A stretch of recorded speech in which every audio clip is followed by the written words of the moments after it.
नमस्कार दोस्तों, मैं हूं सुधीर चौधरी और आप देख रहे हैं डीएनए विद सुधीर। और आज मैं आपको एक ऐसी कहानी सुनाने वाला हूं जो सिर्फ एक खबर नहीं है बल्कि भारत के भविष्य का नक्शा बदलने की ताकत रखती है। ये कहानी है आत्मनिर्भर भारत की, डिजिटल स्वतंत्रता की और उस चुनौती की जिसे अगर हमने समय रहते पहचान लिया तो आने वाले सालों में हम किसी भी देश के सामने झुकेंगे नहीं। सवाल सीधा है, क्या भारत अपने गूगल, फेसबुक और व्हाट्सएप जैसी डिजिटल ताकतें खुद बना सकता है, या फिर हमेशा की तरह हमें दूसरों के बनाए प्लेटफॉर्म पर निर्भर रहना पड़ेगा, उनकी शर्तों पर चलना पड़ेगा और उनकी मर्जी के मुताबिक अपने डेटा, अपने यूजर्स और अपने मार्केट का इस्तेमाल करने देना पड़ेगा।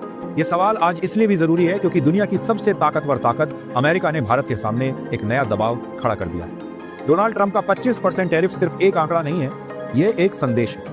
एक ऐसा संदेश जो कहता है, अगर आप हमारी बात नहीं मानेंगे तो हम आपके बाजार, आपके उद्योग और आपके व्यापार को चोट पहुंचा सकते हैं। और दोस्तों, ये चोट केवल सामान के दाम बढ़ाने या बाजार में प्रतिस्पर्धा घटाने की नहीं है, ये चोट हमारी आर्थिक रीढ़ पर है। कहानी की शुरुआत होती है अमेरिका के व्हाइट हाउस से, जहां राष्ट्रपति ट्रंप ने एक प्रेस कॉन्फ्रेंस में घोषणा कर दी कि भारत से आने वाले सामान पर अब भारी टैक्स लगाया जाएगा।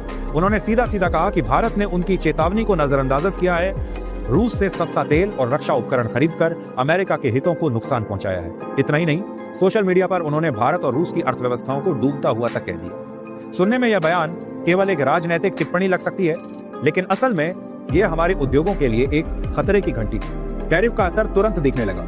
हमारे टेक्सटाइल, फार्मा और इंजीनियरिंग सेक्टर के प्रोडक्ट अमेरिकी बाजार में महंगे हो गए। जो सामान पहले वहां आसानी से बिक जाता था, अब उसकी कीमत बढ़ने से मांग घटने लगी। ये साफ था कि अमेरिका चाहता है भारत एक ऐसी फ्री ट्रेड डील साइन करे जिसमें किसानों और छोटे उद्योगों को मिलने वाला संरक्षण खत्म हो जाए और अमेरिकी कंपनियों के लिए भारत का बाजार पूरी तरह खुल जाए। लेकिन भारत सरकार ने किसानों के हितों के आगे झुकने से मना कर दिया। यही नाराजगी अब आर्थिक दबाव में बदल गई और अपनी अर्थव्यवस्था को मजबूत करती है। लेकिन दोस्तों, आज स्वदेशी की लड़ाई सिर्फ कपड़े, दवाइयों या मशीनरी तक सीमित नहीं है। असली जंग अब डिजिटल दुनिया में है।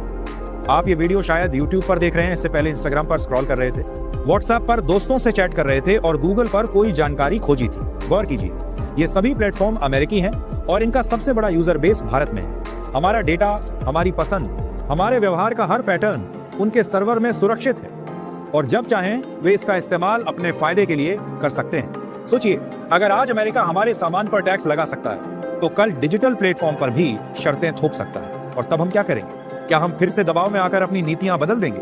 यही वजह है कि डिजिटल स्वदेशी की जरूरत अब पहले से कहीं ज्यादा है। गूगल और फेसबुक जैसी कंपनियों के विकल्प बनाना आसान नहीं है। उनके पास अरबों डॉलर की पूंजी है, दुनिया के बेहतरीन इंजीनियर हैं और ऐसी टेक्नोलॉजी है जिसकी आदत लोगों को लग चुकी है। लेकिन भारत ने पहले भी ये असंभव लगने वाला काम किया है। याद कीजिए, जब यूपीआई शुरू हुआ